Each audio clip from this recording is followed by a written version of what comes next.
Let's bring in Robinhood's Chief Investment Officer, Stephanie Guild. All right, so where did this title come from? Coach K had a little thing after he retired, and he said when he was going to high school, his mom said to him, "Which bus are you getting on?" And she said, he was like, "What do you mean, Mom?" And Right. She said, "The people you hang out with, are going to really determine how successful you are in your life." And so I said, which calls are we going to make this year? Okay, that's the bus. A shout out to Coach K. Never go wrong with Coach K. You also put in a sentence that sort of harkens back to Ernest Hemingway.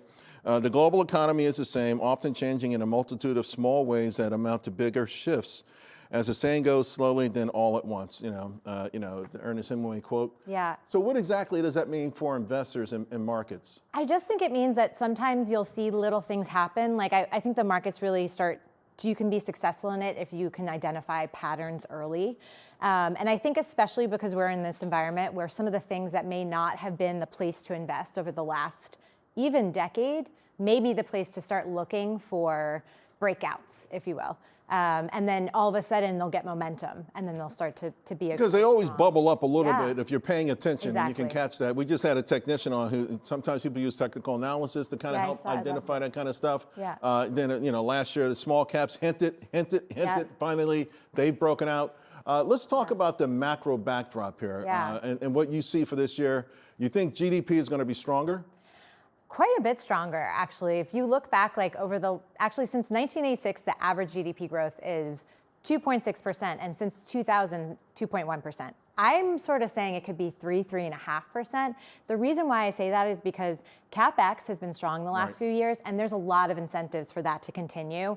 And pre-1986, that's what we had. We had a lot of strong CapEx. Job growth limited. I mean, I take limited, considering that people think it's actually in a worse situation, more precarious than limited.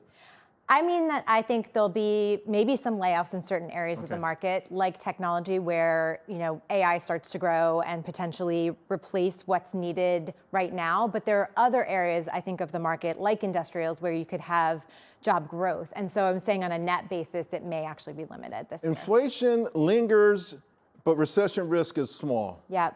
Because we have growth, right? I think you can't have growth and have zero inflation. I think it's very hard to have that combination. Right. And by the way, I always tell people, sometimes we like when certain things inflate, like our paycheck, the value of our house. Sure. It's a four-letter word, but it's not always bad depending on how you. It's not always bad, but I think it's going to be hard to keep down if you have strong inflation, and if we do have recession, then obviously I do think inflation goes with it. All right, so let's talk about what matters. You put out a lot of work here about what matters for equity markets, and you're saying this is in general. This is sort of a steadfast rule. Yeah. Earnings growth expectations, sentiment, and direction of interest rates. Yeah. Sentiment, I just had David Bonson, we were talking about the retail investor sentiment is huge, it's soaring. Yeah. And the old school, rigid Wall Street folks hate to see retail investors happy. That's a sell signal for them. How do you judge sentiment?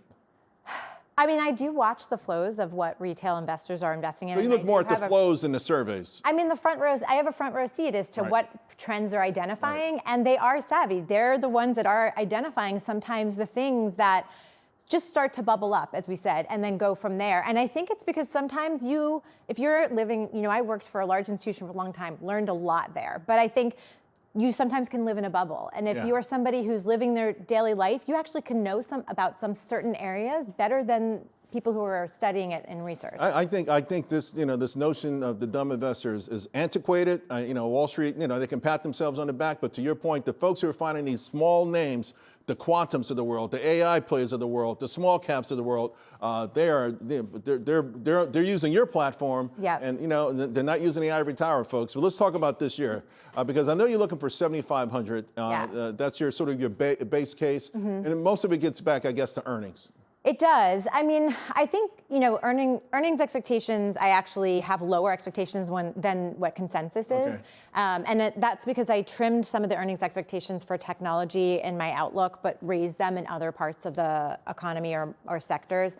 But I do actually think valuation, at least looking out to 2027, it's at 19 times, and you can actually you could have a higher multiple there.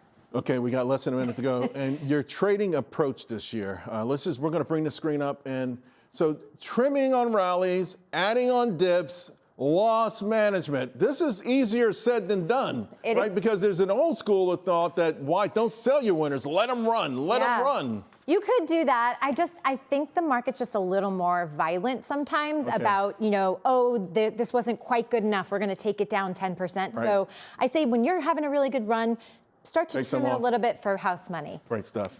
Love your outfit. Happy New you. Year. Thank you for all Appreciate your it. sage advice. Keep it coming.